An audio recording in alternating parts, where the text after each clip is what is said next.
Good morning and welcome to NewsDive. It's 6:19 a.m. on August 12, 2025, and here are today's top stories from Sri Lanka and around the world. In politics, opposition leader Sajith Premadasa is ready to form a new government in collaboration with progressive members of the National People's Power, according to SJB MP Shujath Sanjaya Pereira. Meanwhile, the Constitutional Council is set to convene to decide on the appointment of the 37th Inspector General of Police. The Sri Lanka Podajana Paramuna has filed a petition in the Supreme Court challenging the constitutionality of the President's Entitlements Repeal Bill. Veteran journalist Daya Lankapura has been appointed chairman of the Right to Information Commission. The Committee on Public Finance has criticized the Finance Ministry and Attorney General for missed deadlines and declared the proposed Gambling Regulatory Authority law inadequate.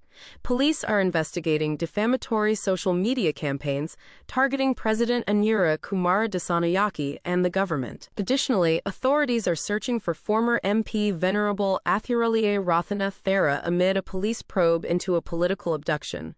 On the international front, Australia will officially recognize a Palestinian state at the upcoming UN General Assembly in September, following the UK and France. Australia's Governor-General, Samantha Joy Mostyn, has concluded her official visit to Sri Lanka, engaging with education leaders on vocational training and youth development. In diplomatic talks ahead of the U.S.-Russia summit, U.S. Vice President J.D. Vance and UK Foreign Secretary David Lammy are hosting discussions focused on security and peace prospects in Ukraine. Sri Lanka has expressed deep concern over Israel's recent strikes in Gaza, including the killing of Al Jazeera journalists near Al-Shifa Hospital. Turning to the economy, Sri Lanka has exceeded its June fiscal targets with a primary surplus of 859 billion rupees, well above the 130 billion rupee target, thanks to strong tax revenues, including vehicle excise duties. Customs revenue hit a record high in July, with collections reaching 231 billion rupees. Foreign investors are returning to Sri Lanka's government securities market, purchasing 1.66 billion rupees worth of securities in the week ending July 31st. The Cargills Group reported an 11.2% revenue increase to 66.7 billion rupees, driven by retail, FMCG and restaurant segments, alongside expansion of its solar power program. Dialogue Axiata announced strong first-half 2025 performance, maintaining growth amid improving economic conditions. The Colombo Stock Exchange and Securities and Exchange Commission will host the Invest Sri Lanka Investor Forum in Singapore to boost foreign investment. The unemployment rate has fallen to 3.8% in the first quarter of 2025, the lowest in 4 years, with over 200,000 jobs created in the past year. Tourism earnings have crossed $2 billion in the first 7 months of 2025, with tourist arrivals surpassing 1.4 million, highlighted by the Kandiasala Perahera Festival. Vehicle import letters of credit are expected to reach between 1.5 and 1.8 billion this year, as the government aims to grow foreign reserves to $7 billion by year-end. HSBC was awarded Best International Bank in Sri Lanka for the second consecutive year by Euromoney, while CEAT was ranked Sri Lanka's most valuable tire brand in the 2025 Brand Finance Report, with a 15% increase in brand value. In legal and social news, the Auditor General's report revealed 139 missing vehicles from the Education Ministry, a concern raised by Ceylon Teachers Union General Secretary Joseph Stalin. A petition challenging the President's Entitlements Bill continues before the Supreme Court. Police arrested a Chala resident at Bandaranaike International Airport carrying gold biscuits worth 115 million rupees, with investigations ongoing. Special island-wide police raids led to 975 arrests targeting criminal activities, illicit liquor, and drug offenses.